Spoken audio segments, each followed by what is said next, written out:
আচ্ছা বন্ধু, তুই না আল্লাহর সাথে প্রতিজ্ঞাবদ্ধ ছিলি আল্লাহর জমিনে আল্লাহর দিন বাস্তবায়ন করার জন্য? হ্যাঁ, এখনো আছি। তাহলে অন্য প্রতীক কিভাবে বেছে নিলি, যেখানে আমি নিশ্চিতভাবে জানি যে হুজুর পাশ করতে পারবে না, তাই আর কি অন্য জায়গায় ভোট দিলাম। আচ্ছা, তুই মনে করস ইসলামের পক্ষে ভোট দিলে তোর ভোট পচে যাবে? আচ্ছা বাদ দে, আমাদের বন্ধুত্ব আমাদের জায়গায় থাকুক।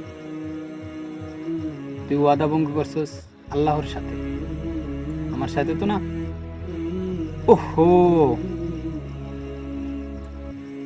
যে আল্লাহর সাথে প্রতিজ্ঞাবদ্ধ থাকতে পারে না, সে বন্ধুত্বের প্রতিজ্ঞা রক্ষা করবে, তার গ্যারান্টি কি? ওরে মানুষ এই চাপে হুজুর দিয়ার পিছে কি চাপ দিবি রে তুই আল্লাহর কাছে, কি চাপ